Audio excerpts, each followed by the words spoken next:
প্রথমে মূলত এই যে ডিএ নিয়ে মামলা এবং তারপর সুপ্রিম যে রায়, যে শুনানি, যে নির্দেশ, সেই নির্দেশের পর রাজ্য সরকার ব্যাকফুটে, কিন্তু মুখ্যমন্ত্রী মমতা বন্দ্যোপাধ্যায় এখনো পর্যন্ত সরকারি কর্মীদের কোনো রকম ভাবে বা সরকারের তরফ থেকে কোনো রকম ভাবে কোনো স্পষ্ট বার্তা বা স্পষ্ট করা হয়নি যে কি করা হবে।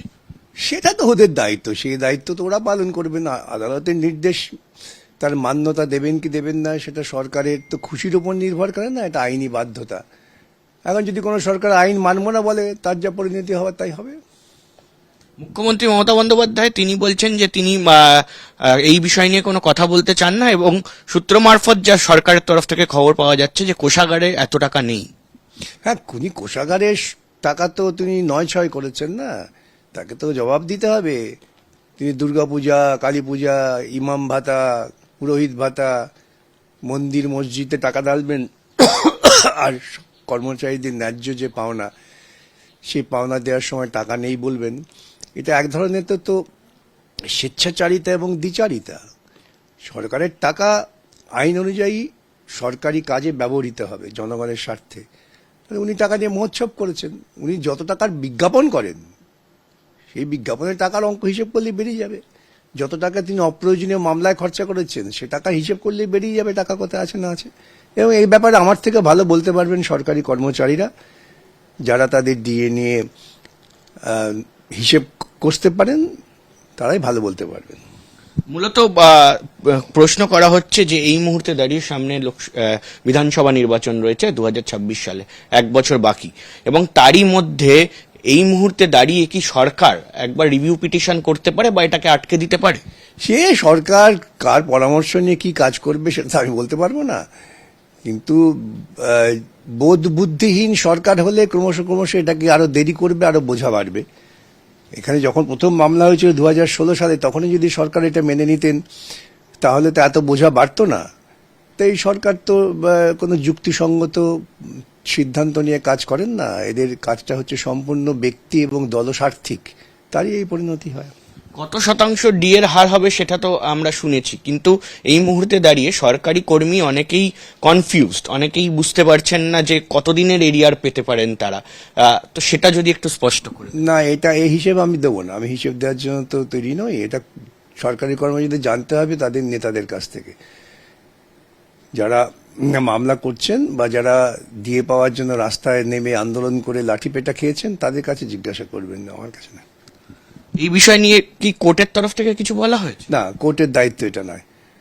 কোর্টের দায়িত্ব অঙ্ক কষা নয়, কোর্টের দায়িত্ব আইন ঠিক করা এবং আইন অনুযায়ী যার যা অধিকার, প্রাপ্য অধিকার সম্পর্কে নিদান দেওয়া। কোর্ট তাই দিয়েছে। আমরা দেখেছি যে শিক্ষক নিয়োগ দুর্নীতিতে দিনের পর দিন এখনো পর্যন্ত শিক্ষক শিক্ষিকা তারা রাস্তায় বসে রয়েছেন, এবং আমরা দেখেছি যে পুলিশের লাঠিপেটা থেকে শুরু করে বিভিন্ন বিষয় ঘটেছে। তো সেক্ষেত্রে দাঁড়িয়ে এই যে শিক্ষক নিয়োগ দুর্নীতি এবং তারপরে যে রিভিউ পিটিশন, এরপর কি মানে কোন রকম ভাবে শিক্ষক শিক্ষিকারা তারা আশা দেখতে পারেন যে আগামী দিনে তাদের এই যে মানে একেবারে চাকরি সেটা সুনিশ্চিত হবে?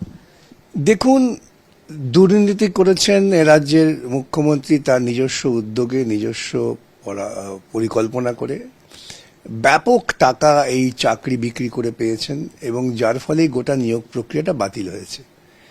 এই নিয়োগ প্রক্রিয়া বাতিল হওয়ার ফলে কিছু যথার্থ মেধাবী যারা, তারা বঞ্চিত হয়েছেন, এ নিয়ে কোনো সন্দেহ নেই। তাদের পক্ষে যতই সহানুভূতি থাক না কেন, কিন্তু সুপ্রিম কোর্ট যখন এখন বলে দিয়েছেন, কলকাতা হাইকোর্টের পরেও, যে গোটা নিয়োগ প্রক্রিয়াটাই দুর্নীতিগ্রস্ত, রাজ্য সরকার এতটাই দুর্নীতিমূলক কাজ করেছেন যে সেখান থেকে কাউকে কোনো রকম রেহাই দেওয়ার উপায় নেই। অতএব চাকরি বাতিল হয়েছে দুর্নীতির জন্যে। সেই চাকরি রাজ্যের মুখ্যমন্ত্রী তিনি সুপ্রিম কোর্ট রায়ের পর নেতাজি ইন্ডোর স্টেডিয়ামে ঢাক ঢোল পিটিয়ে, আমি শুনলাম 500 টাকা করে নাকি টিকিটে বিক্রি হয়েছে, জানি না।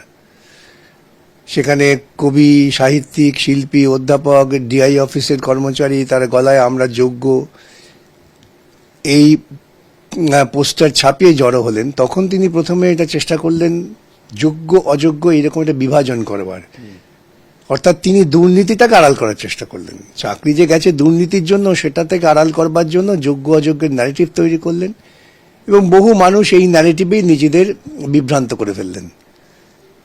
প্রথম দিন থেকেই যে দুর্নীতিমূলক প্রক্রিয়া নিয়োগ হয়েছে, অত দুর্নীতিমূলক সরকারের বিরুদ্ধে আন্দোলন যদি হতো তাহলে হয়তো আগামী দিনে দুর্নীতি হতো না।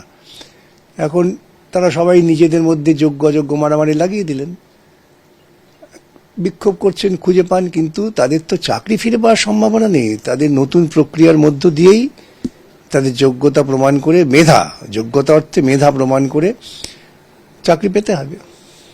কিন্তু তারা তো বলছেন, মানে মুখ্যমন্ত্রী বা এই মুহূর্তে সরকার পক্ষের তরফে বলা হচ্ছে যে আপনারাই নাকি এই ডিএ হোক বা এই শিক্ষক নিয়োগ দুর্নীতি হোক, সেখানে আপনাদের অবদান রয়েছে এই পুরো বিষয়টাকে এসকেলেট করার। আমাদের নিশ্চয়ই আমাদের যেটা কর্তব্য, দায়িত্ব আমরা পালন করেছি, পালন করে আমরা গর্বিত যে এই রাজ্যের যে ব্যাপক দুর্নীতি, সেই দুর্নীতিটা আমরা মানুষের সামনে হাজির করেছি। এমনকি সুপ্রিম কোর্ট পর্যন্ত এটা প্রমাণ হয়ে গেছে।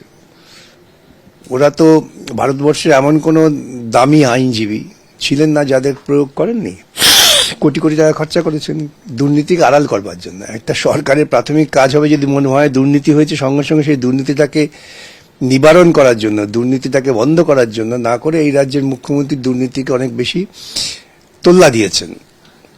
এখন আমরা ধরে ফেলেছি, আইনজীবী হিসেবে আমাদের তো কাজ হচ্ছে যা তথ্য আছে তথ্যের ভিত্তিতে আদালতের কাছে বিষয়টা উপস্থাপিত করা, যে এত বড় ব্যাপক দুর্নীতি হয়েছে। সেই জন্য আমাদের উপর রাগ। তা না হলে ওই দুর্নীতি করে কোটি কোটি টাকা পেয়েছিল, আরো সব বিভিন্ন দুর্নীতি করতে পারত, কিন্তু যেহেতু এটা প্রকাশ্যে এসে গিয়েছে, মানুষের কাছে স্পষ্ট হয়ে গিয়েছে যে ওরা শিক্ষক পদ পর্যন্ত বিক্রি করেছেন, অশিক্ষক কর্মচারীর পদ বিক্রি করেছেন, সেটা আমরা প্রমাণ করে দিয়েছি বলে আমাদের উপর রাগ, আর তো কিছু না।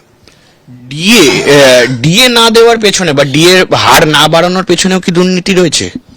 না, এটা রাজনৈতিক দুর্নীতি। ডিএ যা প্রাপ্য, সেই প্রাপ্য না দেওয়ার পেছনে রাজনৈতিক দুর্নীতি আছে। সেটা কোনো রকম, সেখানে কোনো আর্থিক দুর্নীতির সুযোগ নেই। টাকাটা তো সরকারি কর্মচারীরা পাবেন, তাদের টাকাটা দেয়া হয়নি। সেই টাকাটা না দিয়ে তিনি কিরকম রাজনৈতিক দুর্নীতি করেছেন, ওই টাকা দিয়ে তিনি ক্লাবগুলোকে অনুদান দিয়েছেন। ভাবুন, প্রথম থেকে ক্লাবকে অনুদান দেওয়া। দুর্গাপূজায় পশ্চিমবঙ্গে তো মমতা আসার পর তৈরি হয়নি, তো বহু আগে থেকে দুর্গাপূজা হয়। কখনো দেখেছেন সরকার কোনো দুর্গাপূজা কমিটিকে টাকা দিচ্ছেন?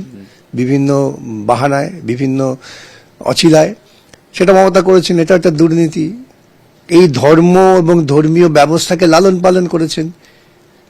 ইমাম ভাতা, পুরোহিত ভাতা, তারপর আপনার মন্দির তৈরি করা, মন্দির ভাতা, যীশু খ্রিস্টের জন্মদিন পালন করা, ঈদের নামাজের জন্য ব্যাপক পয়সা খরচা করা, এই যে ধর্মীয় বিভাজনের তত্ত্বটাকে তো হাজির করেছেন, এগুলো দুর্নীতি।